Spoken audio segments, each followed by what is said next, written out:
María Fernanda y hacer como la pequeña presentación. Entonces, la profesora es magíster en educación, es licenciada en educación básica con énfasis en ciencias sociales, es egresada de la Universidad Pedagógica Nacional, tiene experiencia como docente en básica primaria y media y secundaria en la ciudad de Bogotá, coordinación investigativa en la investigación de acción participativa con población en condición de vulnerabilidad y violencia sociopolítica en los programas de desarrollo integral en las regiones de Urabá, Antioquia, Ariari, Guayavero, Meta, Lozada, Guayavero, Caquetá y Chocó. Consultora y asesora en educación y protección y políticas públicas. Bueno, profe, bienvenida, gracias por estar en el espacio el día de hoy y nada, entonces el espacio es de ustedes.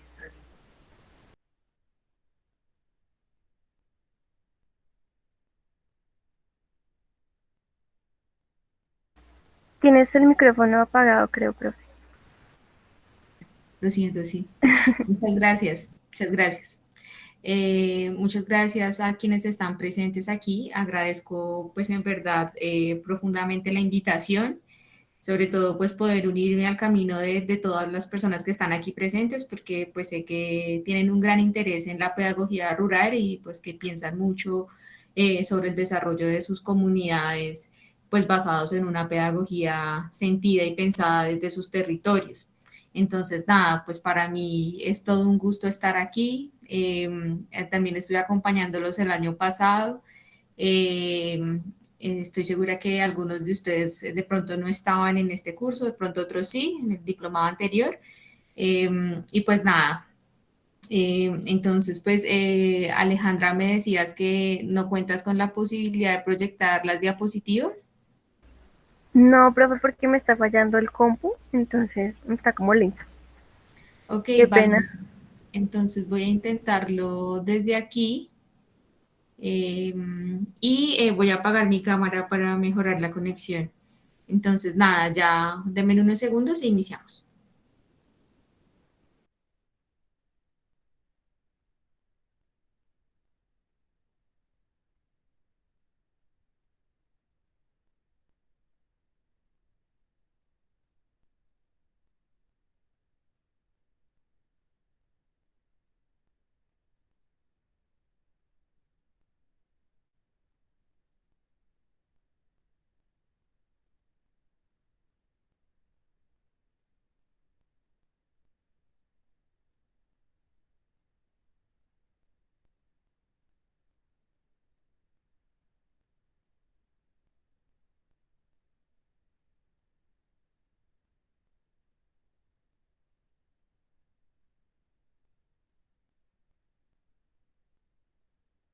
¿Me confirman si ya se está compartiendo, por favor? Sí, profe, ya se ve. ¿Sí? Ok, listo. Hay algo que no me quiere dejar presentar.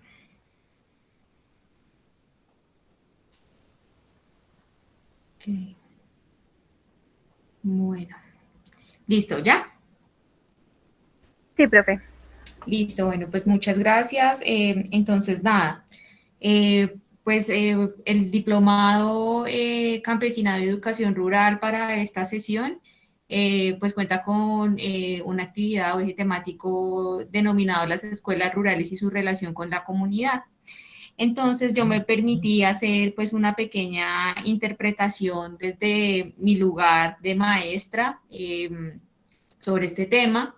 Pues les cuento, sé que me veo muy de la ciudad y pues así es. Yo nací en un barrio al sur de la ciudad de Bogotá y pues he trabajado en comunidades rurales como lo mencioné en la introducción, Alejandra. Digamos que desde ahí es donde por fortuna he aprendido sobre pues la vida rural y la vida escolar rural. Entonces me permití darle este título a esta sesión del diplomado. Digamos que no es toda una verdad cierta lo que está escrito allí, es como una apuesta que me pensé para esta sesión y le denomino así, la vida escolar rural, una lucha incansable por el buen vivir y el querer quedarse en el campo. Entonces, pues bueno, digamos que más allá de los conceptos entre lo rural, el campo, digamos que no quiero dar esa discusión, sino sobre todo, pues quiero hablar un poco acerca de pues de esta incansable lucha por querer vivir bien y por querer quedarse en el campo, que pues fue como una de las particularidades que encontré siempre que iba a un espacio rural y tenía que ver con esto, con esas ganas de querer quedarse, pero pues todas las adversidades que hay alrededor. Y pues hablo de la vida escolar un poco desde mi lugar de maestra. Entonces, pues para la sesión propongo 5 momentos. El primero, quiero hacer una breve problematización de la realidad a propósito de los 100 años del natalicio de Paulo Freire. Ya les contaré, o a quienes ya lo conocen, hablaré de él. En un segundo momento hablaré sobre el saber de las familias, conocimientos que potencian la escuela.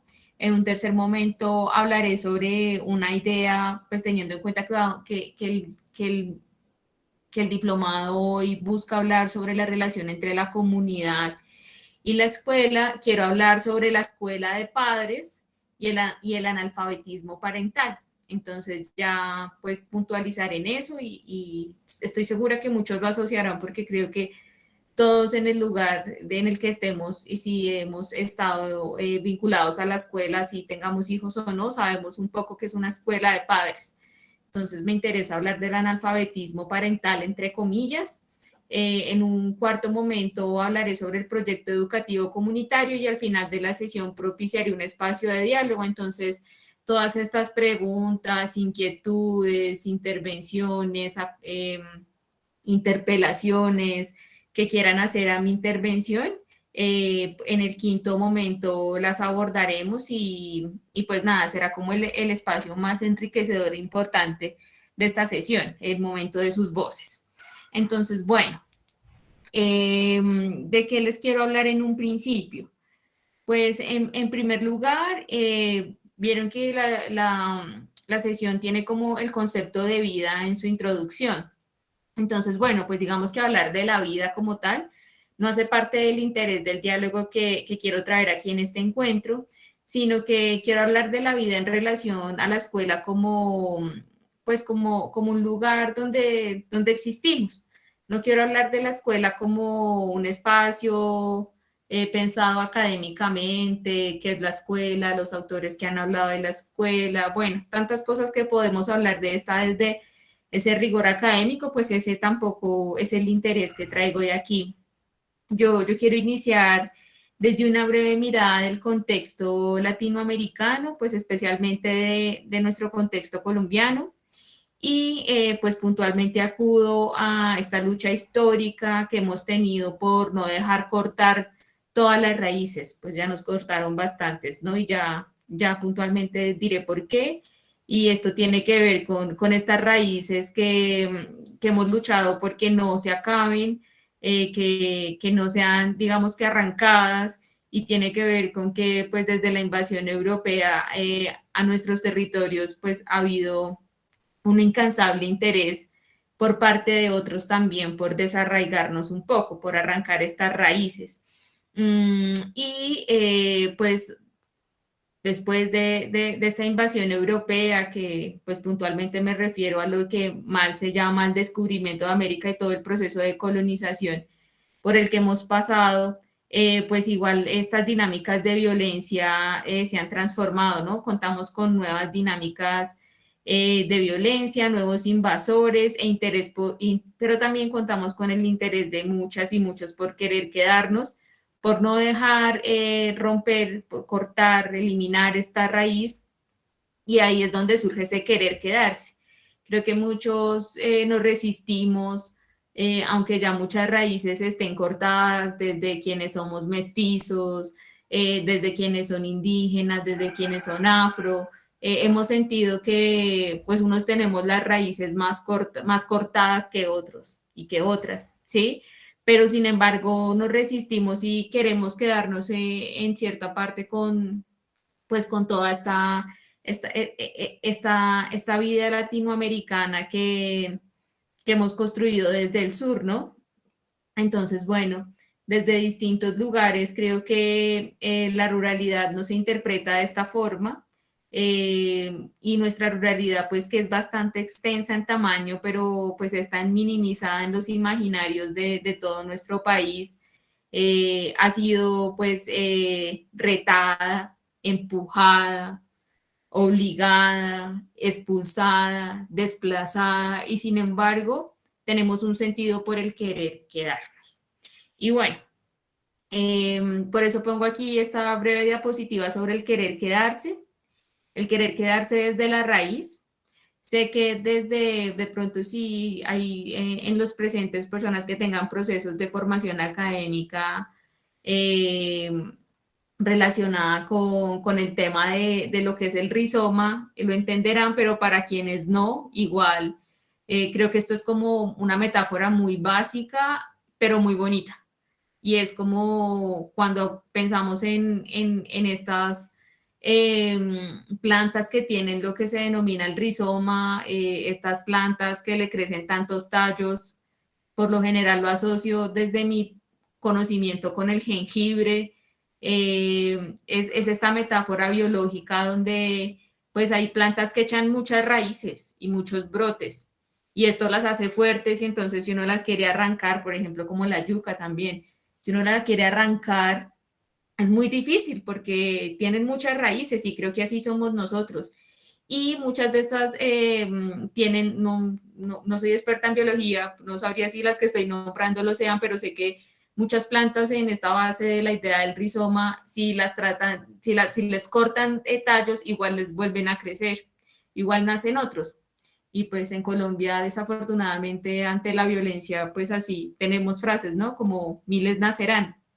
Entonces, bueno, ante esta dificultad, ante este panorama tan adverso, sin embargo, pues seguimos naciendo y queremos permanecer. Entonces, nada, esto del pensamiento rizomático, desde querer quedarse, pues creo que es como un momento introductorio muy importante para esta sesión, porque esto tiene que ver con los vínculos de la escuela, de la relación de la escuela con la comunidad y también la escuela ha sido un espacio que ha querido quedarse en nuestros territorios, a pesar de la violencia, la escuela ha permanecido allí, nuestros maestros han permanecido allí.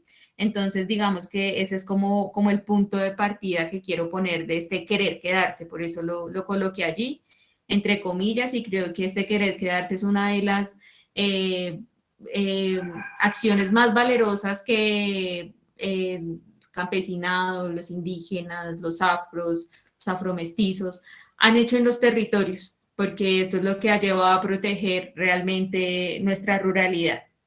Entonces, bueno, pues en estas razones explicativas que ya he expuesto de las escuelas rurales, de la comunidad, estoy segura que en este rigor pues tan fuerte, tan complicado de la escuela en la ruralidad en muchos espacios, pues hay muchos autores para relacionar. Sé que muchas personas han hablado acerca de la ruralidad, de la resistencia de los maestros. Bueno, entonces les colocaba ahí en la agenda de la sesión a propósito del natalicio de Paulo Freire, eh, sin rigor académico, pues me permitía hacer como esta relación. Este 19 de septiembre se van a cumplir 100 años de su nacimiento, de Paulo Freire. En mi concepto es uno de los pedagogos militantes que más ha influido en maestros y maestras, especialmente en nuestra Latinoamérica, aunque a nivel mundial es uno de los autores con mayor referencia, pero digamos que eso es lo que en este momento tiene, digamos que un valor mínimo, porque creo que su mayor valor está en las capacidades, en las reflexiones que ha generado los maestros y maestras. Digamos que su influencia está allí, más allá de su obra y el mercadeo que ha habido en torno de su obra. Su vida ha sido dedicada totalmente a la educación, así fue. Mm, y que por fortuna, pues esta relación con las escuelas y las comunidades que hago hoy, la parto como de dos orígenes. Uno, pues tiene que ver con algo que ya mencioné, que tiene que ver con la realidad de nuestro país eminentemente rural y que esto es muy desdibujado, nos hacen ver como un país con un desarrollo rural, urbano bastante alto, que pues digamos que a comparación de nuestra extensión rural, pues también debería tener un foco sumamente importante todo el desarrollo de la política de la nación hacia allí y sabemos que es un saldo y una deuda histórica súper importante. Y segundo, pues como les menciono en la vida y obra de Paulo Freire, mmm, me perdonarán algunos presentes si ya tienen detalle de su vida social, política y académica. En mi caso, siento que, pues haciendo la reflexión acerca de su natalicio, que me falta mucho por andar en las ideas de Paulo Freire, pero pues me permití hoy aquí hacer como esta relación con la sesión de hoy porque pues me parece sumamente importante. Su obra es bastante extensa y con esto pues no me refiero solo a sus escritos, sino que Paulo Freire tuvo un gran recorrido y un gran ahínco por la pedagogía de la transformación. A mi concepto, su obra es un baluarte para nuestros territorios. Cuando pienso en Paulo Freire, por lo general recuerdo a un maestro de mi vida universitaria que en algún momento nos mencionó acerca de Paulo Freire, nos dijo como vengan, lean más allá de Paulo Freire, hay otros autores. Siempre recuerdo esta frase cuando pienso en Paulo Freire y yo la verdad en ese momento cuando ese profesor universitario me dijo esto, yo no supe cómo interpretarlo. Y aún me cuestiono un poco, como, venga, pero ¿qué es lo que hay más allá de Paulo Freire? ¿Qué es lo que hay más allá de todos los autores? Pues yo no creo que haya nada más allá, sino que yo creo que hay una tarea nuestra de reinterpretarlos y de acercarlos a quienes no tenemos el tiempo, todo el tiempo de andar en la lectura académica. En mi caso es ese. No tengo el mismo tiempo que tienen muchas personas para andar leyendo, entonces pienso como hay personas que se dedican mucho a esto y la cuestión no es dejarlo a un lado, sino reinterpretarlo. Entonces, bueno, digamos que si me preguntan hoy desde la pedagogía, desde la escuela rural, desde la problematización de las realidades, pues yo siempre pienso en Paulo Freire. Pueden haber muchos autores, pero pues yo pienso en él. Mm, y bueno, digamos que acuda a sus ideas no como la última palabra, sino que acudo para ver pues cuál es la vigencia de sus ideas, sobre todo por unas ideas que más adelante les voy a exponer. Pero bueno, digamos que creo que unos temas súper centrales que él tiene son muy vigentes hoy. En todo lo que pasa en nuestra realidad latinoamericana y tiene que ver con la emancipación, con el diálogo, con la autonomía, con las relaciones de poder, con la pedagogía, por supuesto, con la democracia, y hay muchas más de todo este gran tamaño de su obra que podríamos traer para reflexionar. Entonces, bueno, digamos que todo este desarrollo tan amplio como ya mencioné, me hace llevar a citar, es lo que ven aquí en la diapositiva, dos cosas. Primero tiene que ver con un libro que no escribió él, sino que recientemente lo escribió un autor que está ahí citado que se llama Walter Cohen. Y no quiero hablar sobre el libro, sino que quiero hablar sobre el título del libro y no me voy a detener mucho, sino que pues la frase es muy impactante. Paulo Freire más que nunca.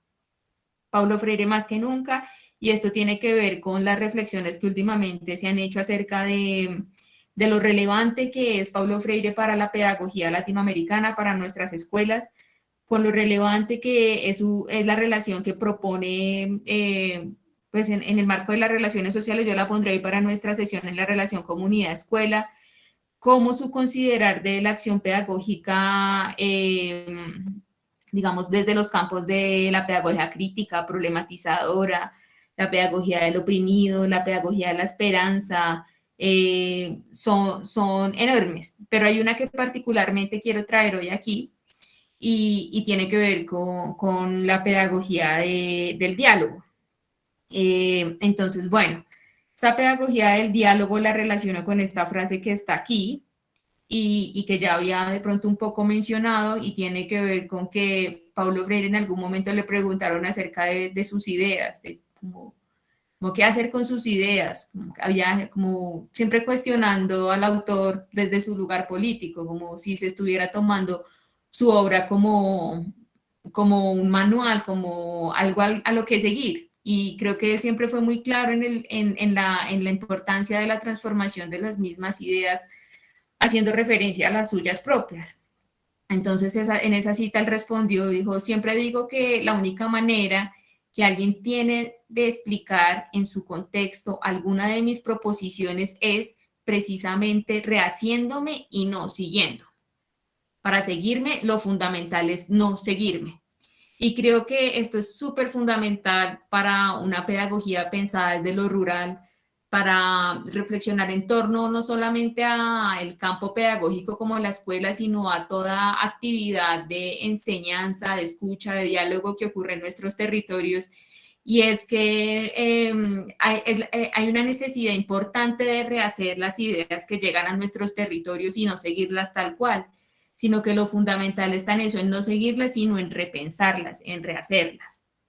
Entonces, digamos que quiero empezar sobre la pedagogía del diálogo de Paulo Freire desde allí, entendiendo que pues es fundamental para poder pensarnos esta sesión que pues no estoy trayendo el autor aquí como una receta, como para quienes no han leído a Paulo Freire, tómenlo y empiecen a leerlo como una cartilla, sino pues que realmente nos proporciona unas ideas para reflexionar y que quizás tal vez muchas de las personas que están aquí en esta sesión no tengan más adelante la oportunidad de leer a Paulo Freire por muchas cosas. A mí me pasa, a veces escucho de autores, de personas, de personajes, pero luego la vida no me da el tiempo de volver a ellos, pero me quedo con algunas cosas que escucho de otros y de otras. Entonces, esa es la idea de hoy, tratar de relacionar pues desde mi exposición un poco a Paulo Freire aquí en esta sesión. Entonces, nada, digamos que en primer lugar me permití traer como un pequeño video que me parece muy interesante y hace parte de un canal que ha estado sacando una serie de videos sobre autores que le hablan a nuestra Latinoamérica.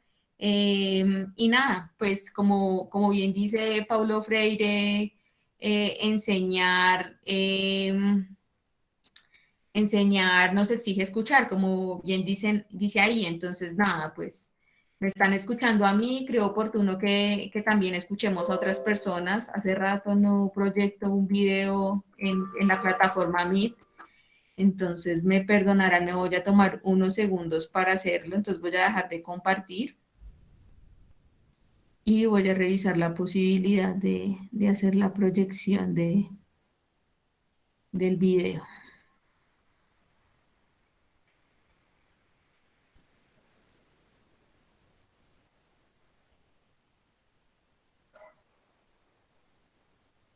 Entonces, ¿me pueden confirmar si se escucha?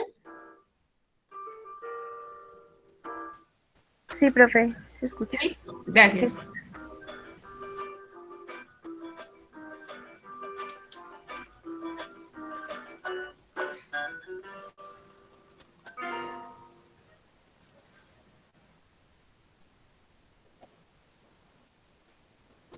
Paulo Freire, Pedagogía del Diálogo. Enseñar exige saber escuchar. Paulo Freire.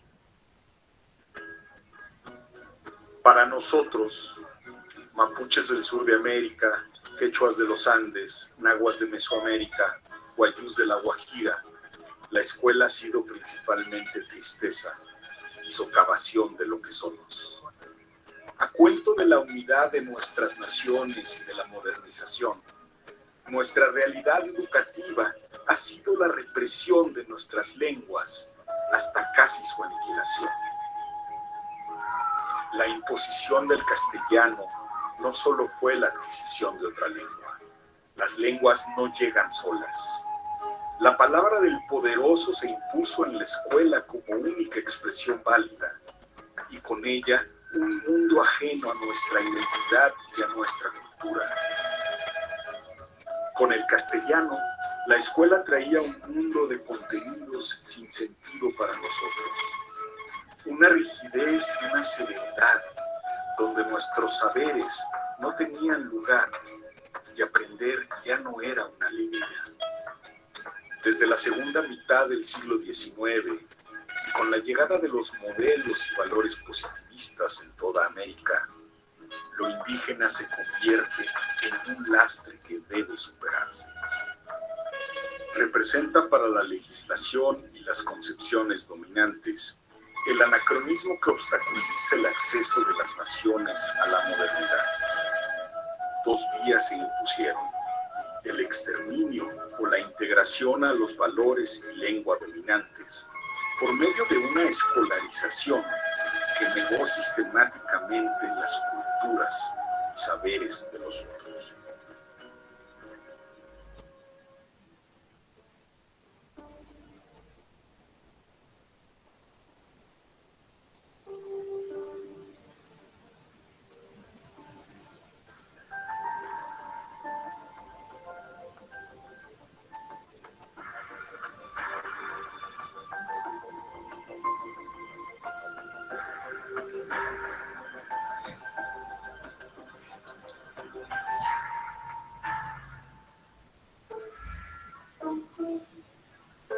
Enseñar sin diálogo es educar para la opresión.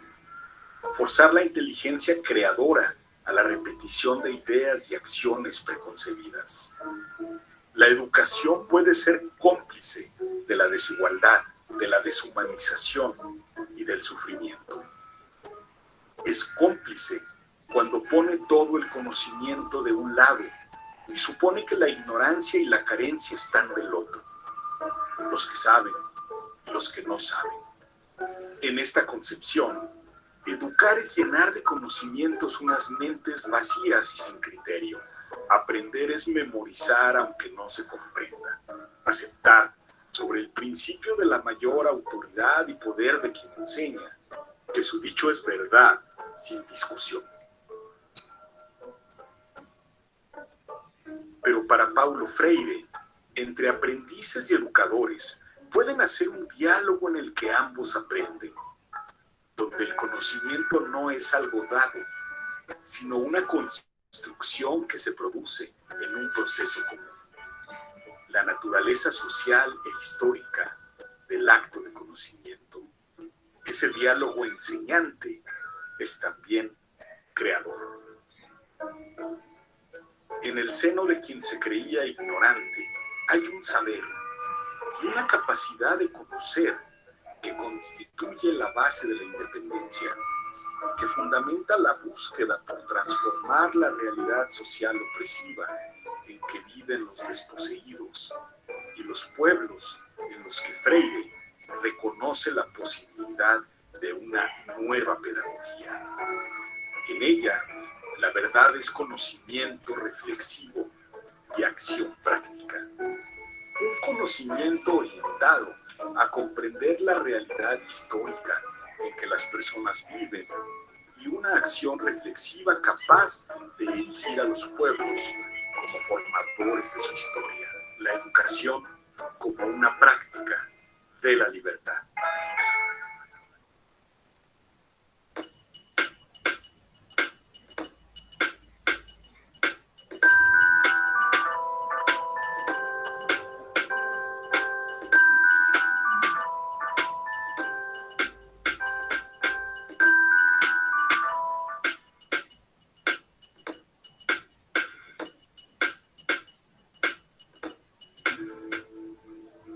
La educación popular tuvo su mayor intensidad en la década del 60 en Brasil, en el contexto de represión y autoritarismo del régimen militar y unas condiciones de extrema pobreza, desigualdad y el abandono de la educación por parte del Estado. En esas circunstancias, no solo resiste, sino que se despliega el proyecto de la educación liberadora. Comecei muy joven en la alfabetización popular. Pensé que enseñaría a los campesinos lo que aprendí en la escuela, pero no era así. Se borró el límite entre enseñar y aprender. Aprendía cuando enseñaba. Antes de enseñar las letras, nuestras reuniones eran sobre su vida. Comenzábamos con un dibujo de un hombre que trabaja.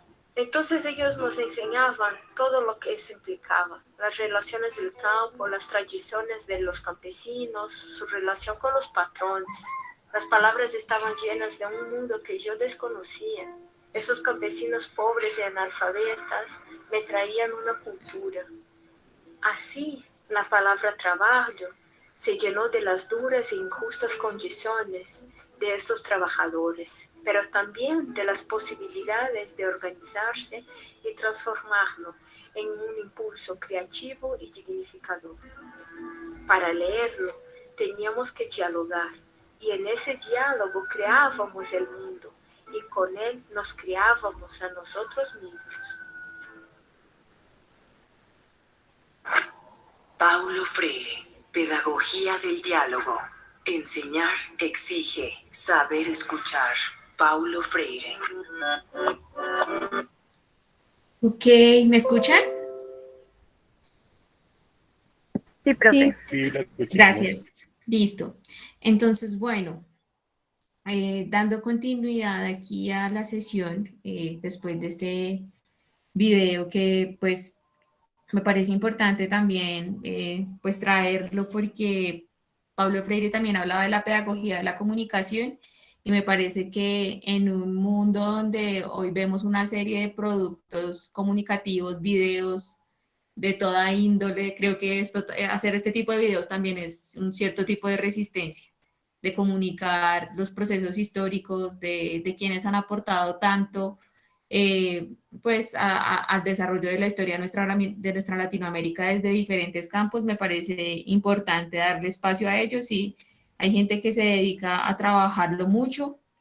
Entonces, nada, no solo, ese canal no solamente habla de Paulo Freire, sino de otras personas que le hablan a Latinoamérica de una forma pues muy bonita y que establecen un diálogo histórico para que lo pongamos hoy en nuestro presente y así mismo podamos comprender y generar horizontes de sentido en nuestros territorios. Entonces, bueno, pues ahí hablaban en el video de muchas cosas, creo que hay un montón. Ahorita en el diálogo podemos hablar de detonadores de este video sobre nuestras vidas, sobre nuestros territorios. Puntualmente uno podía ver la lógica de la educación bancaria ahí, cuando todo el tiempo nos quieren inducir conocimiento, pues sin ningún contexto, como lo dice la palabra, como si fuera un banco, nuestro cerebro y solo recibimos y recibimos. Pero digamos que de este tema del diálogo escolar, pero no solo el diálogo escolar, sino también el diálogo de esta escuela que puede trabajar con diferentes sujetos, pero también puede hacerlo en diferentes campos, ¿no? Nos decían, uno veía ahí como la escuela está en cualquier lugar. Hablaban un poco previamente a todo esto, acerca de la tristeza de la escuela, que me parecía algo como súper fuerte. Y es que pues esto tiene que ver con toda esta serie de imposiciones, como lo decían ahí, con la palabra del poderoso, con las únicas expresiones válidas. Y a veces eso sucede un montón en los diálogos, entre comillas, que suceden en nuestra escuela, porque pues si la escuela de algo ha aprendido es de la palabra diálogo, lo que pasa es que puede tener una serie de interpretaciones, que a veces dialogar es con solamente dejar emitir sonidos, a veces creemos que estamos dialogando y creo que el diálogo tiene otras bases y tiene unas relaciones de horizontalidad sumamente importantes. Entonces, por eso me parece el diálogo, cuando hablamos de la relación de la escuela con la comunidad, un factor fundamental. Y que bueno, yo lo abordo también desde mi experiencia y desde lo que sé y desde lo que he trabajado con maestros y maestras en territorios rurales y por eso pues digamos que va a ser una de las tantas ideas que tiene Paulo Freire desde la cual voy a hablar en esta sesión.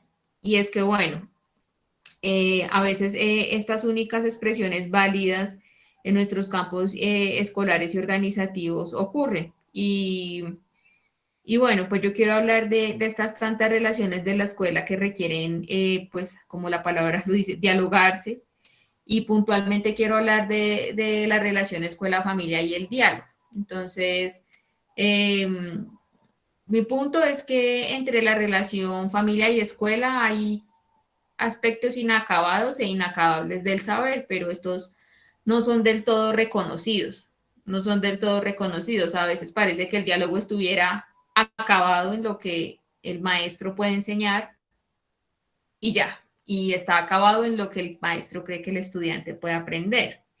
Pero sé que hay un desarrollo muy importante en la pedagogía del diálogo en muchos maestros y maestras de nuestros territorios. Yo quiero empezar, digamos que por la problematización. Valoro muchísimo los maestros y maestras que han logrado llevar asuntos de la pedagogía transformadora, liberadora, la pedagogía de la esperanza a los territorios y me parece muy importante, pero digamos que desde mi experiencia en la escuela rural a veces me he encontrado con estas situaciones del diálogo ya acabado, ¿sí? Y la apuesta es porque esta relación familia-escuela está en el marco de lo inacabado e inacabable del saber. Entonces, bueno, digamos que eso es lo que traigo en este punto para conversar y tiene que ver con todos estos imaginarios sobre la familia que se tiene, sobre todo desde el campo pedagógico. Cuando uno llega a una universidad, a un instituto a aprender sobre pedagogía, pues en muchas ocasiones lo que pues partimos para hablar de pedagogía desde un núcleo, que no lo son todos, eh, desde un punto que tiene que ver con el sistema familia. Y lo vemos como el actor clave en el proceso educativo y pedagógico. Entonces, podrá sonar a cliché, pero uno escucha todo el tiempo a muchos maestros y maestras decir, es que la familia no se compromete, es que tiene una familia disfuncional, es que la familia no lo apoya. Y bueno, pueden muchas razones de las que he manifestado tener de verdad aseveración, pero también esto tiene que ver con la idea en que nos han formado los maestros del lugar de la familia en la escuela. Todos estos imaginarios nos han llevado a pensar que, bueno, que la familia es un actor clave en el proceso educativo y pedagógico y esto está muy bien, porque la familia es proveedora de cuidado y de la formación de los niños y niñas. Ahí es donde, en la familia es como el primer lugar donde los niños se acercan al mundo, donde lo dotan de sentido, se apropian de él y ven elementos para transformarlos y los encuentran, ¿sí? La identidad individual se forma allí, también se forma una identidad colectiva y hay como un núcleo familiar del que el niño empieza a desprenderse para moverse entre otros dos, que entre ese está la escuela y otros que le surjan, ¿sí? Entonces, nada, la familia como encargada de la primera formadora de esta singularidad y de subjetividad de cada uno de sus miembros, es donde el niño ubica como su primer sentido de comunidad más próximo y eso también es algo que sabemos y que, bueno, habrán discusiones en su entorno, pero digamos que en la praxis pedagógica, en el hacer teoría de la pedagogía, pues la familia es un campo que no se puede dar por acabado en la relación escuela-familia. Entonces, bueno, la familia como está capaz, como está, que vemos capaz, que vemos ahí la facultad de la dotadora de sentido de comunidad, para generar proyectos, para potenciar vínculos entre la escuela, para otorgarle visiones al niño, a la niña, para generar en el sentido de comprensión de la vida y de formas de organizarse. Hay varias preguntas que me han surgido en el trabajo en escuelas rurales. Cuando la familia ya acerca al niño a la escuela y cuando puntualmente en la forma práctica uno ve que la familia empieza a asistir a llevar a su hijo a la escuela y empieza a asistir a las reuniones y empieza a formar comunidad también dentro de la misma escuela. Entonces, estas son como unas preguntas que le suelo hacer a maestros y maestras, no tanto porque sean preguntas que les vayan a dar un horizonte o que sean preguntas que les haga yo porque allí van a encontrar una verdad o porque me van a dar a mí respuestas importantes, pero son preguntas, digamos, que pueden orientar un poco el quehacer del maestro en el trabajo con la familia. y una de estas tiene que ver con qué saben los maestros y maestras de las familias. En la ruralidad, los maestros suelen saber mucho de las familias, además porque por lo general en algunas ocasiones comparten un espacio común, y en la ruralidad el vínculo y el conocer la historia de las familias es fundamental, y eso pasa. Pero es una pregunta que un maestro creo que es importante que se haga. ¿Qué sé yo de esta familia? ¿Sí? ¿Qué tipo de diálogos se dan entre la escuela y la familia? ¿Qué tipo de diálogos el maestro entabla con las familias en la escuela? A veces son de tipo únicamente operativo, o genero otros diálogos, o no los puedo generar por alguna circunstancia. No quisiera llevar los diálogos que yo llevo. Pero bueno, el tipo de diálogos, cuando un maestro se pregunta por el tipo de diálogos, puede ver por dónde está lo inacabado y lo inacabable, ¿sí? Como en qué puedo seguir trabajando, cómo puedo seguir generando vínculos, y qué pueden aprender los maestros y maestras de las familias, que esta creo que es una de las fundamentales. En varias ocasiones suele suceder que los maestros no creen que haya mucho que aprender de las familias, y esto a veces no tiene que ver con una cuestión discursiva, porque los maestros pueden decir, no, pues si a mí me preguntan, yo digo que puedo aprender de todo el mundo, ¿cierto? Pero me refiero en la real práctica, en lo genuino, en decidir como, venga, voy a sentarme a trabajar con las familias para ver qué le pueden enseñar a los niños y niñas que yo no. Entonces, en este campo de la horizontalidad de la escuela, a veces esto no sucede. Pero a veces sucede que sí las vinculan y participan en la escuela, que es un campo muy importante y tiene que ver con el trabajo colectivo, y las vinculan y las vinculan para la minga, para arreglar esto, en el convite, para arreglar esto. Uno escucha mucho eso. No, invitamos a la familia a un convite para que haga esto. Lo invitamos a la familia para que haga una minga. Pero a veces la esencia de esta idea ancestral de la minga y del convite se pierde en algunas ocasiones, porque solo se va a trabajar. Entonces veíamos en el video que decía, no, dialogábamos acerca de nuestras percepciones, dialogábamos acerca de lo que estaba sucediendo, de qué era lo que, de por qué nos toca trabajar y hacer esto, de por qué nos toca a nosotros arreglar la escuela, de todas estas cosas a veces se pierden, sino que se vincula a la familia para el trabajo en la escuela, de cosas que se necesitan, que el evento, que el día de la familia, que pero no se pregunta al maestro yo qué puedo aprender y ellos qué pueden enseñar. Entonces ahí es donde hago la siguiente pregunta. Entonces, ¿cuáles son las expectativas de los maestros y maestras con las familias? ¿Sí? ¿Cuáles son estas expectativas que tienen? Creo que eso es una buena pregunta que un maestro en cualquier campo de la ruralidad o la urbanidad puede hacerse, y decir como que qué es lo que yo espero, es no, que cumplan, que apoyen a los niños, que estén pendientes. Pero de pronto las expectativas pueden ir más allá y pueden estar en la vinculación de esto de lo inacabable. Las familias tienen mucho que enseñar a la escuela, y esto puede dinamizar nuestra relación familia-escuela, nuestra relación comunidad. Entonces, ahí es donde viene la siguiente pregunta, y tiene que ver con de qué manera las estrategias que la escuela propone favorece la vinculación de la familia. Esta es como la que recoge todas.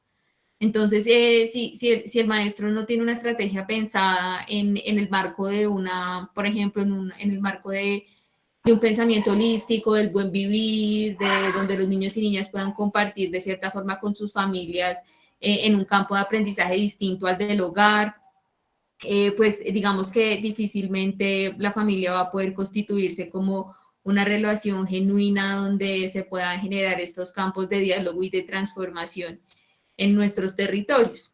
Entonces, nada, sabemos que igual muchos maestros y maestras desde los campos de saber que tienen, lo logran, y sobre todo porque tenemos muchos maestros y maestras pues que están en el marco de este querer quedarse.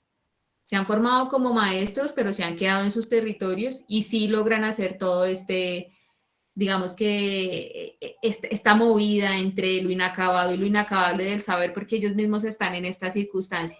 Pero sabemos que a algunos maestros en algunas circunstancias les cuesta. A mí en algunas ocasiones como maestra en espacios rurales también he tenido mis inquietudes frente a cómo lo hago, pero creo que la relación familia-escuela en el campo del saber es sumamente importante, y me movería un poco más allá de esto del conocimiento, ¿sí? Como, no, es que pues obvio, los papás de esta, decía un maestro, los papás de esta niña no saben leer, entonces por eso casi no participan, no vienen a las reuniones porque no sabe firmar.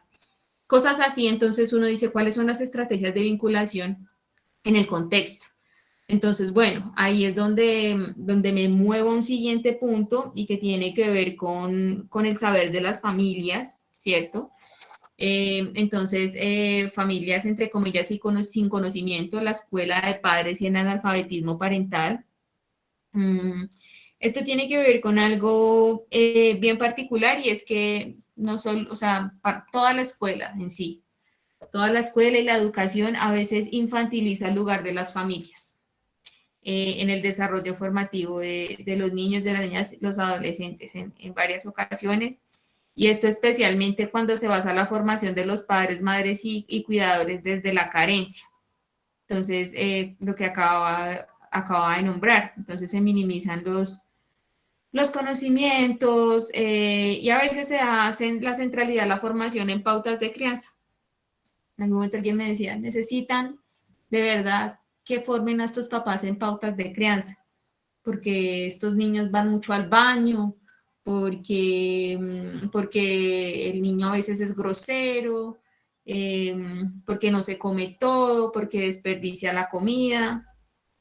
Entonces decían alguien, es en pautas de crianza lo que necesitamos que nos traigan. Alguna vez me dijeron, profe, necesitamos que nos traiga algo en pautas de crianza. Y uno dice, bueno, eh, desde una perspectiva puede que sí se necesiten algunas cosas de lo que la maestra nos solicita en este margen, pero venga, ¿por qué no hablamos con las familias primero acerca bueno, de qué les gustaría a ellos como familias aprender?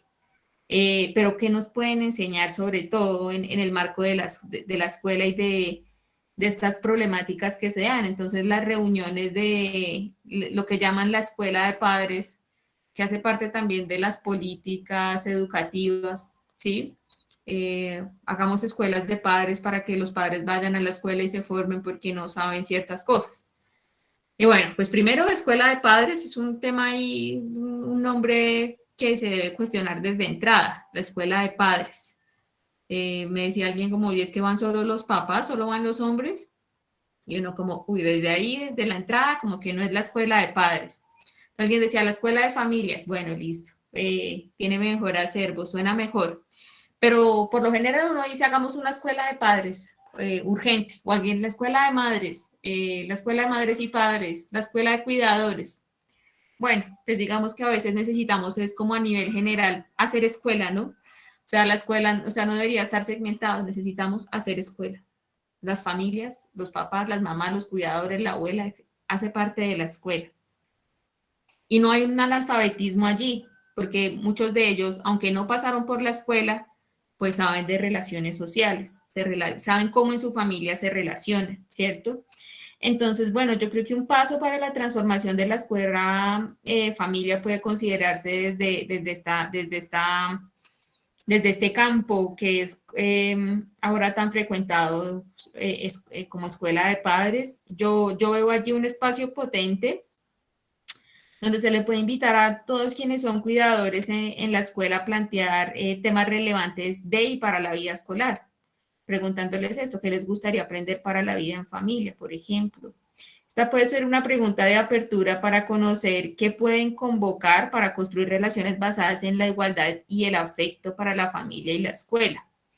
Entonces, bueno, en el camino a seguir, creo que es fundamental actuar en el marco del trabajo colaborativo con las familias y sobre todo hacer alianzas, más allá de lo formativo de cómo ser padre y cómo ser mamá. Muchos dicen, uno escucha esa frase, a mí no me va a enseñar cómo criar a mis hijos, usted no me va a enseñar, profe. Entonces ahí encontramos que realmente ya se genera una barrera de aprendizaje y enseñanza entre la familia y la escuela. Creo que en este sentido es fundamental transformar esta lógica de la relación familia-escuela, entendida como, sí, como la relación comunidad-escuela, porque sabemos que las familias son fundamentales en la comunidad.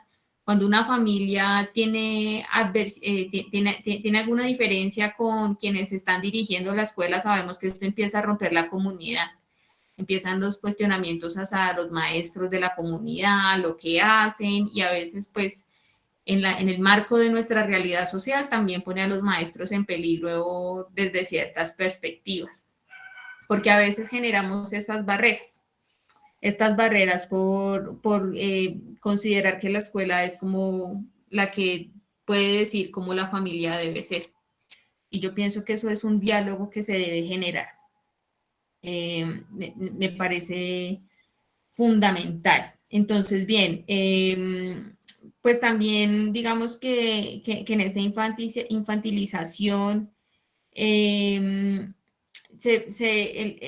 el maestro, la maestra, me ha pasado a mí también que a veces como maestra uno dice, ah, quisiera que la escuela funcionara así, como en la lógica de la escuela ideal, y creo que esto es uno de los mayores impedimentos en la relación escuela-familia, sobre todo si se está pues centrado, si uno se para en unas expectativas muy altas como de los mejores resultados, las mejores notas, los mejores puntajes, los cero conflictos y como la escuela en armonía y las mejores familias.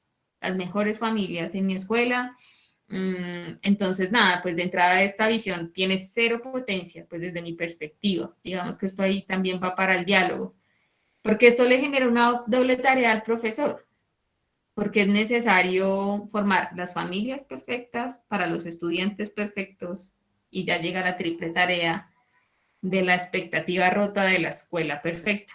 Entonces, pienso que en esta lógica también de las expectativas muy altas, se genera es porque antes de eso no hay unas preguntas que le lleven al maestro a reflexionarse acerca bueno, primero de una lectura de contexto y pues algunas de estas preguntas que les propongo, puestas en la mejor forma que ustedes quieran, pero sí son preguntas que antes de iniciar una vida escolar deben suceder en la escuela.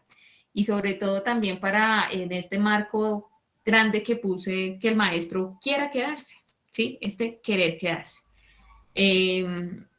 Pues para tener una relación afectuosa, de vínculos importantes y que sobre todo lleven a transformar la realidad de nuestros niños y niñas.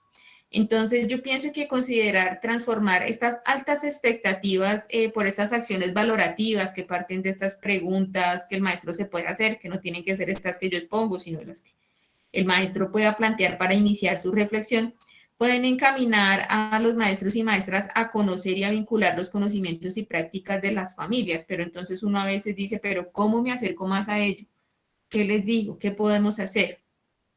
Entonces, nada, la ruralidad es experta en esto. Digamos que esto aquí yo lo nombro, pues, porque le da hilo conductor a lo que les cuento, pero pues esto se ubica en el enfoque comunitario de la ruralidad, ¿sí? De la visión integradora que tienen las comunidades, de la empatía, de, de la armonía, de la comunicación de la ancestralidad, de las redes de apoyo, de las habilidades, del cuidado de esa visión de resistencia de nuestros territorios. Entonces creo que una forma de acercarse a eso es eso, es ello, desde, desde el proyecto educativo comunitario. Entonces, por eso es que paso aquí a hablar de la relación ya comunidad-escuela, como el marco más amplio, ¿sí? Entonces, nada, pues, ¿qué hablar de este proyecto educativo comunitario? Pues traigo ahí como varias cositas para contarles. Entonces, pues nada, primero quiero empezar por la imagen, una imagen tan sencilla, pero creo que dice tanto. Está muy relacionada con el tema de los tallos, con el que iniciamos la sesión. Tiene que ver con esto, con el corte, pero la posibilidad de continuar, pero también tiene que ver con este entrelazamiento entre la comunidad y la escuela, con un proyecto educativo comunitario que lo hace tan fuerte. Uno mira la imagen y dice como está fuerte, si se jala mucho se va a romper, pero está entrelazada, pueden pasar tantas cosas, tiene bifurcaciones, ¿no? Entonces de aquí pueden surgir otros caminos. Me parece una imagen simple, pero fundamental para comprender esta idea de la relación comunidad-escuela como proyecto educativo comunitario. Entonces, pues primero les quiero hablar de esta idea de haciendo escuela. Esto también es muy freudiano, muy freiriano, muy de Paulo Freire, y en el sentido de que Freire en su obra nos ha convocado a agenciar procesos, a reflexionar, y hacer escuela está indisociablemente ligado a la realidad histórica, y creo que esto también hace parte de la obra de Freire, de indisociablemente pararnos desde la realidad histórica, política, económica, cultural, y entre todas las realidades que quieran puntualizar. Todo esto a través del ejercicio del diálogo, del pensamiento, de la escritura, de la relación comunidad, y sobre todo esto al hacer vida con otros, del hacer. El hacer escuela es hacer la vida con los otros. Entonces, no solo en esto de la escuela ideal, sino que hacer la vida con otros es en las encrucijadas, en los pasadizos, en los desprendimientos, en las dificultades, en los arraigos, en las transformaciones. El hacer escuela hace parte de todo esto. Y nuestra escuela en Colombia, desafortunadamente, le ha tocado pasar por encrucijadas bastante difíciles. Por pasadizos que no quisiera nombrar, y la escuela sigue ahí como proyecto educativo comunitario. Entonces, no, digamos que no es idealizar esta visión de resistencia de la escuela que lo aguanta todo, sígale pegando a la escuela, hágale, ya está ahí, sino de la escuela como un hacer, porque es su vocación. Porque además de su vocación, hace parte de su horizonte de sentido, de estar ahí con la comunidad, de hacer vida con los otros. Entonces, es por eso que el hacer escuela en la relación comunidad de proyecto educativo comunitario es fundamental. Sin este sentido del hacer con otros, el proyecto educativo comunitario deja de existir. Si como maestro pienso que yo me paro y hago escuela, mal. Y si el papá, mamá, cuidador cree que con llevar el niño a la escuela únicamente hace escuela, también piensa mal. Entonces es una relación del hacer con otro, y creo que esa es la potencia de poder trabajar con las familias, ¿sí? De tenerlas vinculadas. Eso es muy fundamental. Entonces, bueno, digamos que en esto de hacer escuela, al considerar algún rincón de los tantos de la vida de Paulo Freire, de hacer escuela, que son muchísimos y no conozco la obra en detalle, pero hacer escuela es darse cuenta de la urgente necesidad de rehacer su obra, de lo que él nos decía, de no me sigan, sino hay que rehacer. Y rehacer su obra es estar cercanos no hasta cierta lógica del mercadeo en torno a él, porque sabemos que también hay muchas discusiones, de pronto para quienes conozcan en detalle su obra, sino también sabemos que ha sido objeto de odios, digamos que así como nota al pie, recientemente ha ocurrido en el país de origen de Paulo Freire, que por si no lo había mencionado es Brasil. Paulo Freire ha sido despreciado por el actual presidente Jair Bolsonaro. Lo tildó energúmeno en alguna rueda de prensa, pero digamos que más allá de esto, más allá de esto, es una persecución a la pedagogía y al pensamiento crítico. Hay un proyecto del sector político de este presidente, de lo que él representa, que ha buscado eliminar y purgar todo lo relacionado con Paulo Freire. Todo. Y aquí uno es donde dice, la obra es necesaria, en esta lógica es necesario hacer escuela, y esto tiene que ver con la necesidad de rehacerle. Digamos que por eso lo traje hoy aquí como que lo puse en este asiento territorial, aunque ya no esté con nosotros, lo traje en este asiento territorial por eso. Por esta urgente necesidad de seguir haciendo escuela desde su perspectiva, rehaciéndolo, no como él dice, no me sigan, rehaciéndolo. Por otro lado, hay algo muy bonito de Paulo Freire que se llama el inédito viable. Entonces, bueno, ¿qué pasa cuando hablo del inédito? Traigo aquí a Paulo Freire para hablar del inédito viable. Pues bueno, primero pues lo traigo a nuestro contexto nacional actual, o sea, y ya lo entenderán. Particularmente en mi caso, he escuchado a muchas personas que han sido incansables, que han querido permanecer en este país por la búsqueda de un mejor país con justicia y paz. Pero estas personas en este año me han dicho muchas que ya no tienen esperanza. Me han dicho, no tengo esperanza. Con depresión, con tristeza, lamentándose, preocupados. Y bueno, pues a veces parece que me la transmitieran un poco. Yo también me preocupo y digo, como estas personas tan incansables y están desesperanzadas, me preocupo mucho. Pero cuando pasa esto me acuerdo de una amiga de la vida pedagógica y ella siempre que me notaba con desesperanza o que me nota, ella me dice que piense en Freire. Y eso pues para mí me suena gracioso, pues, que uno esté triste y que alguien le diga, uno piense en Freire. Pero bueno, digamos que yo sabía que ella se estaba refiriendo puntualmente a la pedagogía de la esperanza. Y yo ahí era donde decía como, o sea, sí, o sea, pensando en Freire, entonces me hace falta un reencuentro con la pedagogía. Necesito ver lo que sea, verme un video, leer una frase, hacer algo. Necesito un reencuentro porque pues ahí está mi esperanza en la pedagogía. Y este reencuentro con la pedagogía y pensar sobre la utopía, como también decía un autor latinoamericano, citando a otra persona, decía que la utopía sirve para caminar, entonces yo veía ahí como no, necesito esperanza para seguir caminando, la necesito, que si no, entonces, pues nada, el desfallecer no puede ser una opción. Entonces, nada, me he dado cuenta que no ha estado fácil sostener la esperanza y la utopía.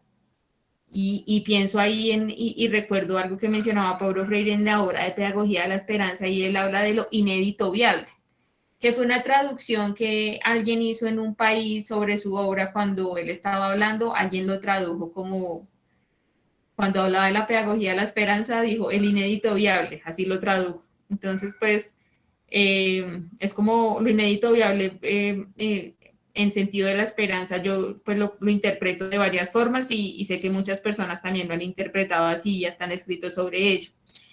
Y lo ponen como en estos términos. Esto de lo inédito viable es lo que yo rehago pensando en que la denuncia del presente puede ser el anuncio del futuro. Entonces es esto bueno, qué es lo que está pasando ahorita, hablemos de esto, tenemos que dialogar, tenemos que darle un horizonte de sentido para caminar, para seguir en el futuro, para continuar.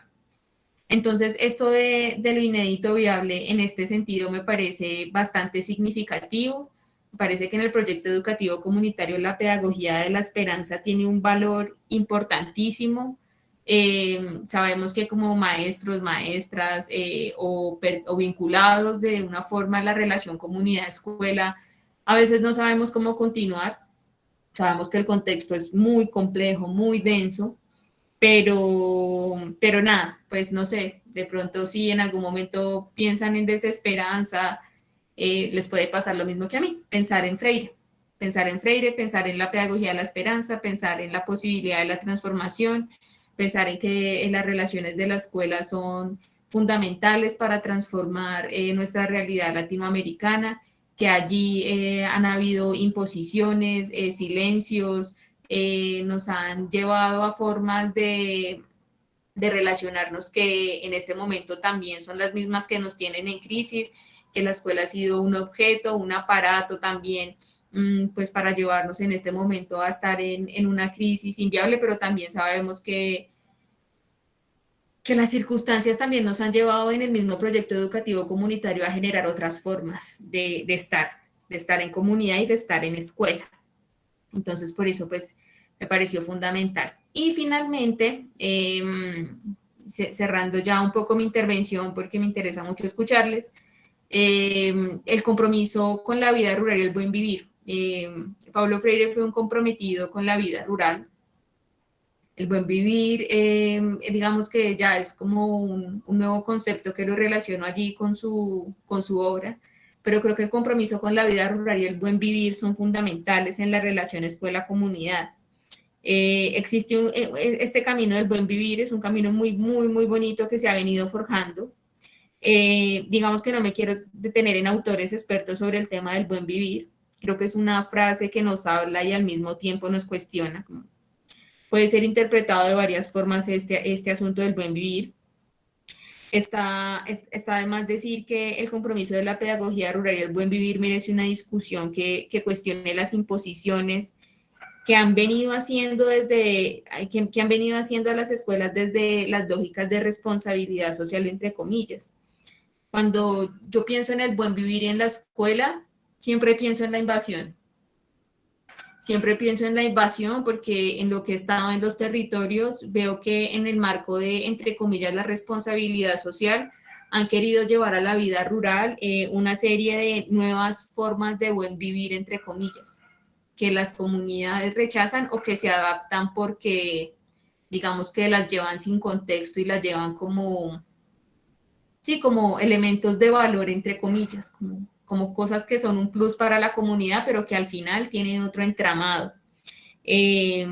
Varias empresas de distinta índole, en mi percepción, en lo que logré ver, llegan a las escuelas llevando nuevas formas del buen vivir y se adentran en las relaciones comunitarias para luego incidir, por ejemplo, en procesos de consulta previa sobre los territorios.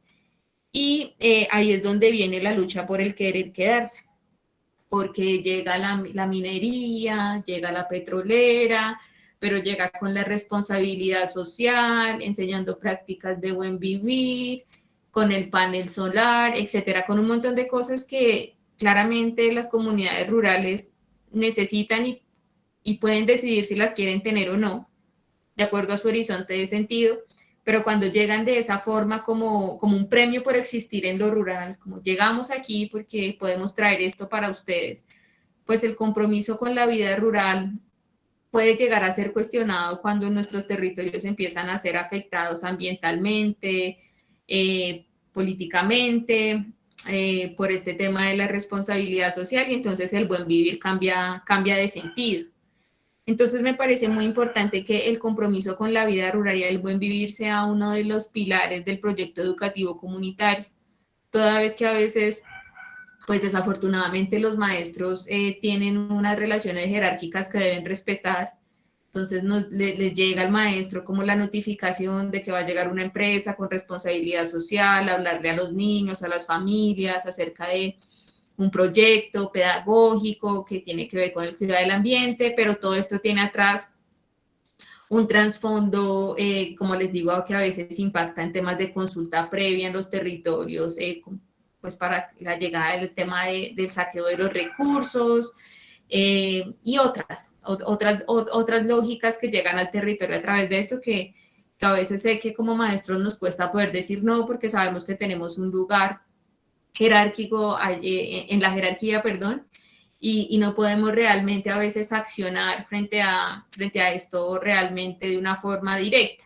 Pero sí creo que en el compromiso con la vida rural y el buen vivir hay posibilidades de indirectamente, sobre todo acompañar a las comunidades en pensar sobre estas prácticas del compromiso de la vida rural y el buen vivir, sobre todo pues con la lógica de qué es lo que le va a quedar a sus hijos en los territorios y a sus hijas, y pues con esto del querer quedarse, o sea, con estas prácticas que van llegando al territorio, ¿usted va a querer quedarse? Esa es como una de las preguntas, digamos que básicas y muy digamos, muy directas, ¿cierto? A las comunidades. Entonces, bueno, pues digamos que yo no puedo entrar en detalle acerca de qué puede ser el buen vivir en cada uno de sus territorios, porque eso es algo muy, de la determinación de nuestros pueblos, de la autodeterminación. Y se conoce que hay comunidades educativas organizadas en torno a las necesidades y horizontes de sentido de la vida rural que le resisten a esto que les menciono, lo cual celebro. Bueno, pues si me preguntan a mí por el buen vivir, digamos que pienso que tiene que ver con la creación de modelos propios de construcción del horizonte de sentido y la felicidad, de la conciencia armónica con la naturaleza, de la igualdad en los procesos sociales, económicos y relacionales. Pero digamos que esto del buen vivir es algo que es muy propio. Entonces creo que en esta parte de la sesión, la voz la tienen aquí ustedes, quienes habitan a diario estos espacios. Entonces mi interés es proponer un diálogo. ¿Sí? Entonces traigo 3 preguntas para el diálogo.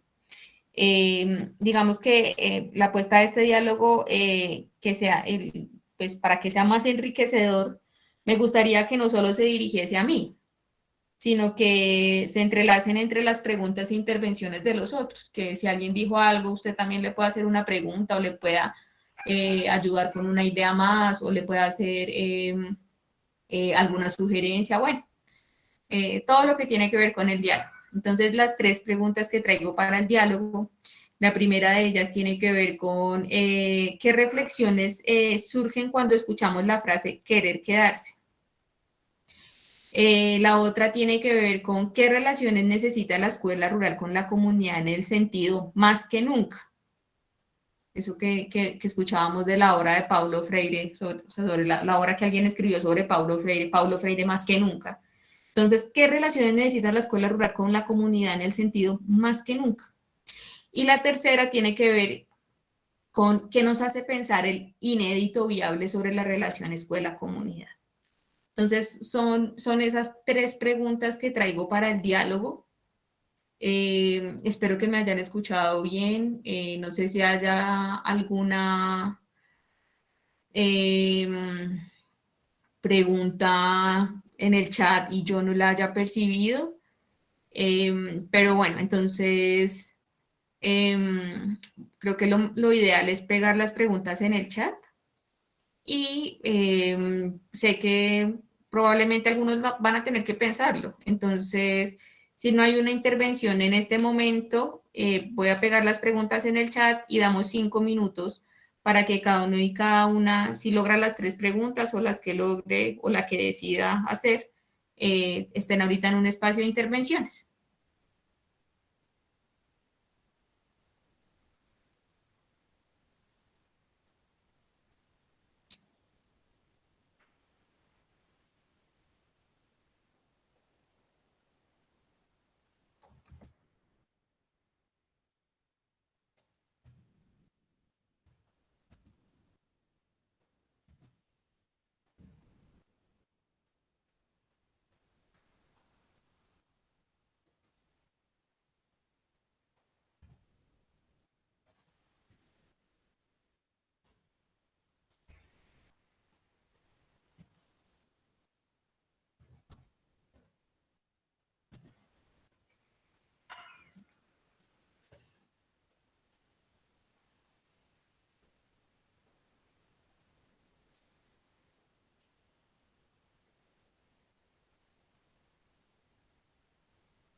Bueno, ¿hay alguien que ya esté preparado, tenga ganas de intervenir?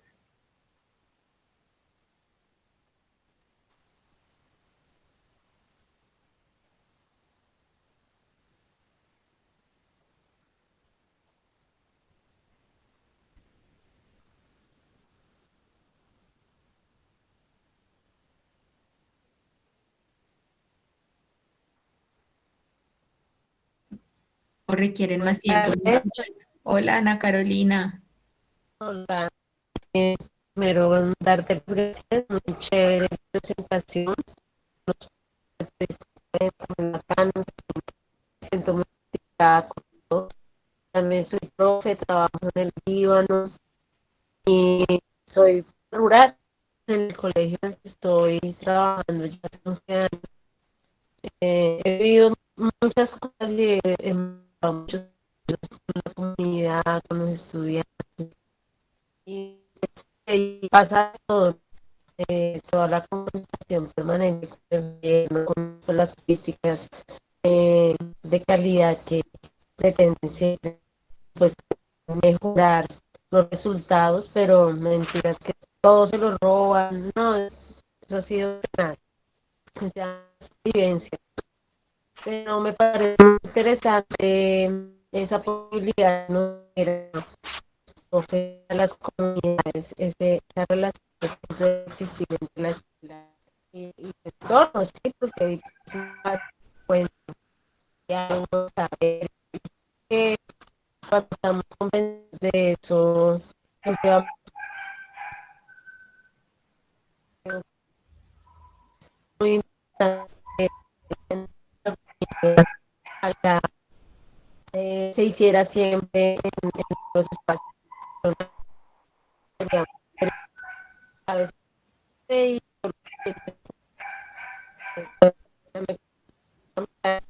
que propone la tecnocracia y bueno,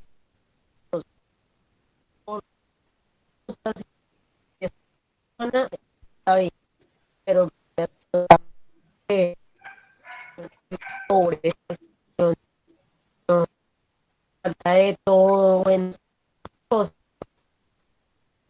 ellos pero en el campo,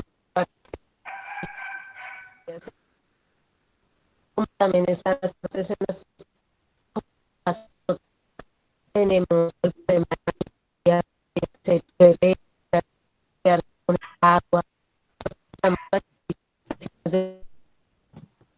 y el agua para mucha gente, entonces hay ingenieros de todas partes, pues participar, algo muy cuando llega pasó con los proyectos y ellos decían, pero a cambio de caminar en medio kilómetro para ir a reuniones, simplemente como subsidio de transporte, y daban comida, entonces nosotros bajamos de cerca del río La Honda donde estamos tocando, fuimos, lo escuchamos, con el profe de biología que había en ese momento y dijimos esto les lo cuestionamos de todas las maneras y copia de su arte que está pegando a nosotros, por favor no nos vayan a no nos pasa nada que nosotros ya vamos. Hoy nos dejamos y las personas para el río. Entonces creo que esa relación era que la gente era que no fuimos groseros, que sencillamente evidenciamos que no estábamos de acuerdo con cosas que no lo íbamos a reparar en el colegio ni en las escuelas. Sí, entonces uno puede contagiar eso y ser como portal también para las cosas. Es muy importante hacer este tipo de reflexiones.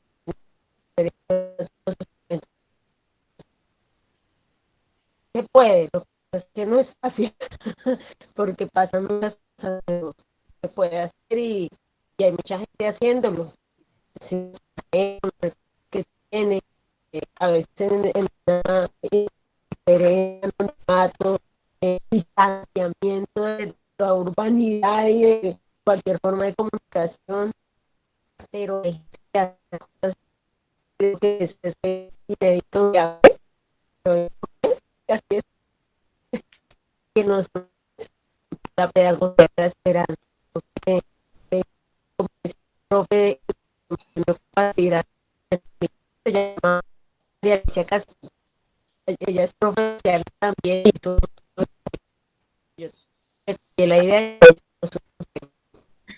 ella dice que hay que insistir, persistir, nunca decirle a ella y ya, ya contar poco y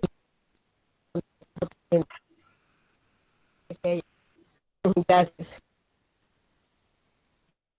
Gracias, Ana Carolina. Tenías un poquito la señal entrecortada para mí, pero te interpreté varias cosas que me parecen importantes, pero parto de la interpretación de tu foto de perfil aquí, veo que pues claramente ya desde ahí hay un querer quedarse, ¿no? Desde nuestras prácticas diarias, nos contabas acerca de pues todas estas carencias que tiene en este momento en las instituciones educativas rurales, especialmente en la que estás y la preocupación que esto genera, pero que sin embargo pues se siguen haciendo cosas, se siguen haciendo acciones, se siguen planteando nuevas formas. Entonces pues creo que eso hace parte de esta lógica. Pues vemos como el campo en muchos, el campo, la ruralidad expulsa a sus habitantes pues con todas estas carencias, ¿no? Pero pues sin embargo está ahí la resistencia, pero también los niveles de expulsión del campo por esta falta de infraestructura, por lo que ofrece y por la violencia en que hay en muchos de estos, pues hay un factor de expulsión bastante alto, pero esta voz de esperanza que tú nos cuentas acerca bueno, de por qué nos quedamos en la escuela rural aún. No sé si alguien quiere intervenir en relación a a la intervención de Ana Carolina o alguna de las preguntas que están en el chat.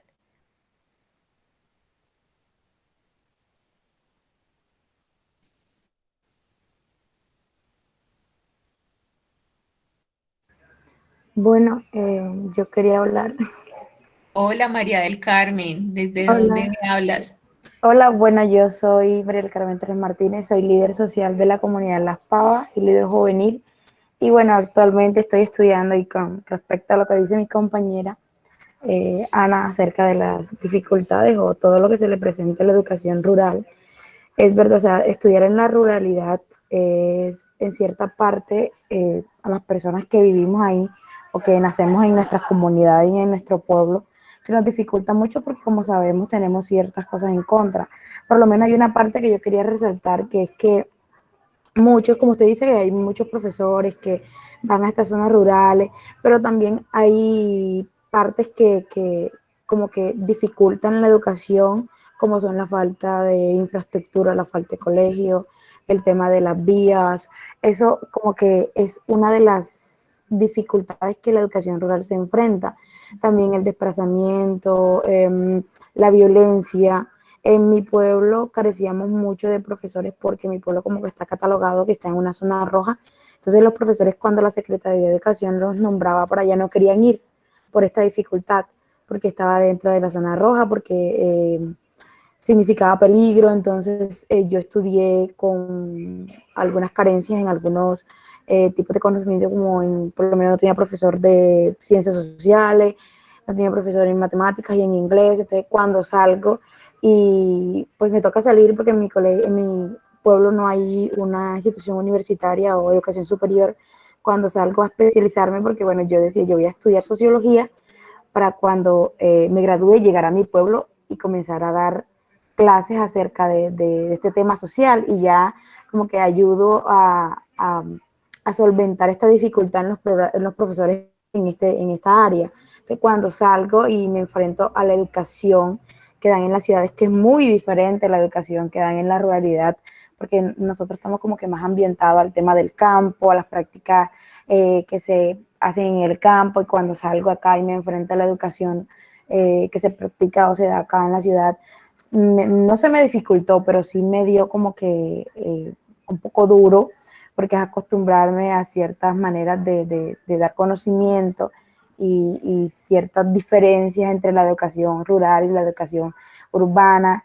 Entonces pienso que pues uno que viene del pueblo, y hay personas que son de la ciudad y también le gustan luchar por la educación rural, debería como que de aliarse con la comunidad, de los padres de familia, y buscar intentar solucionar todas estas dificultades que se han presentado, ayudar a solventar y poder crecer, y que nuestra educación rural sea más grata para nuestros estudiantes, y que no haya tantos chicos que se salgan del colegio. Se sabe que las dificultades económicas, como el tema de ambientales y el tema de la sociedad, influyen mucho, pero creo que la educación es una de las bases principales para el desarrollo, y la educación rural, esto, el tema de las tradiciones, la cultura, es muy importante para así crear nuestra identidad.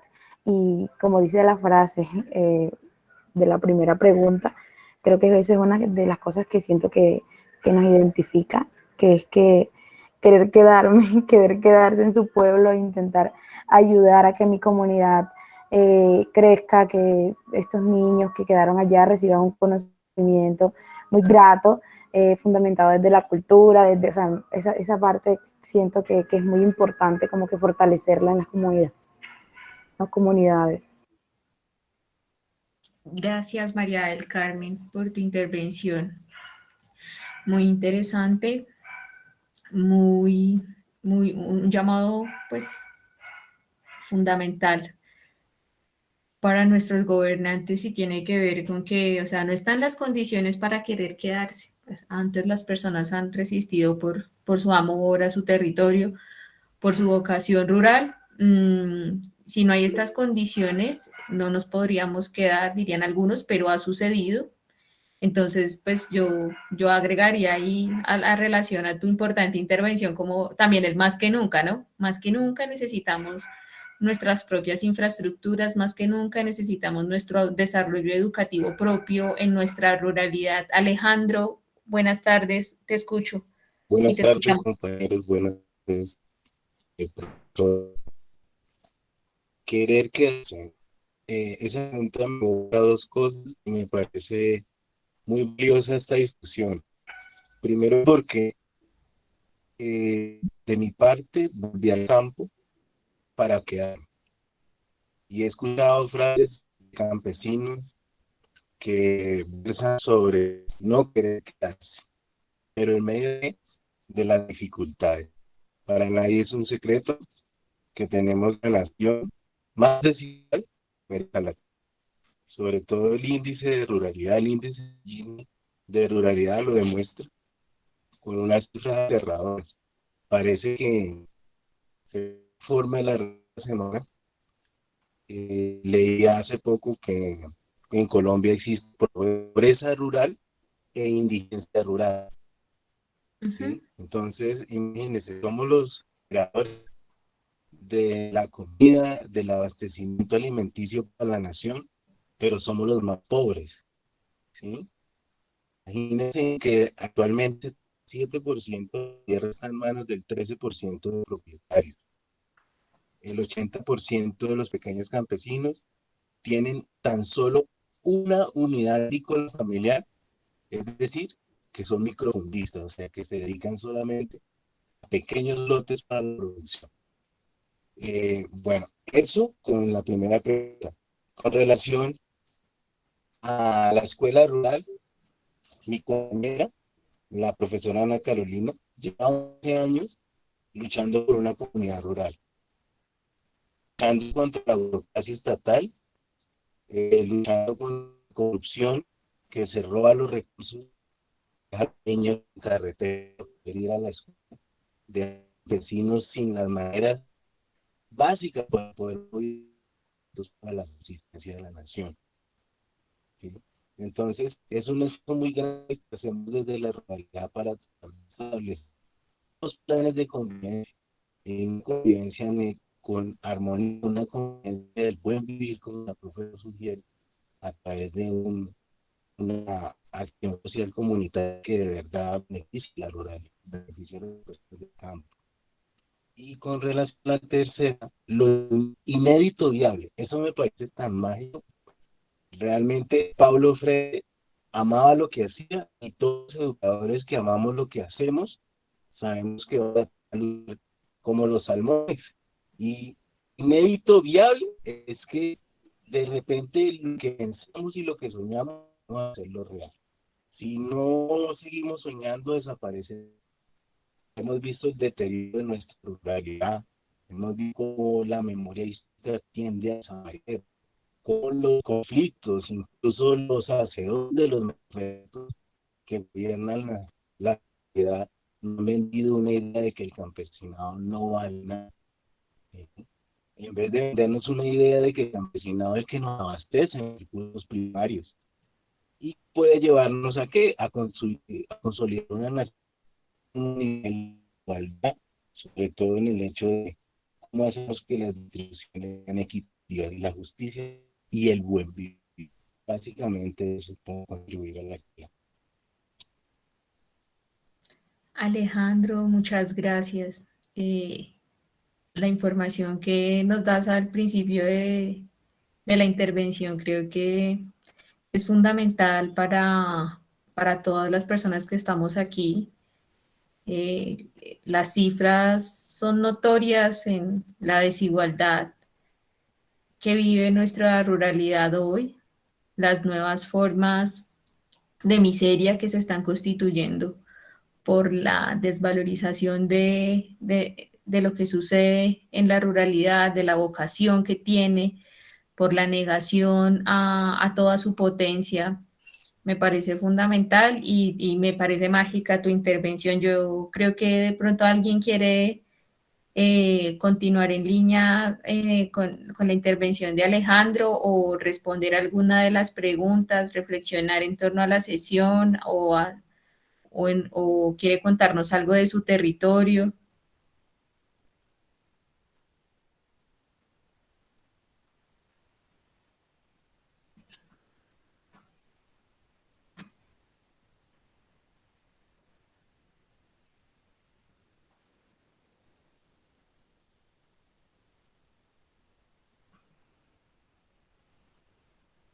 Bueno, pues al parecer no hay más intervenciones. Entiendo que quizás tal vez tenga que ver con temas de conexión, también de la hora. Pero bueno, pues sin embargo, de mi parte sí me gustaría cerrar, pues primero agradeciendo el espacio al profe Jairo, a Alejandra y pues principalmente a quienes están presentes hoy aquí y hacen posible esta comunidad de aprendizaje tan importante en el marco de pues todo esto que hemos hablado de la desigualdad en los territorios rurales. Creo que en este momento estamos abrazando la ruralidad, la estamos rodeando con estas prácticas, con estas discusiones, con escucharnos, con buscar otras referencias.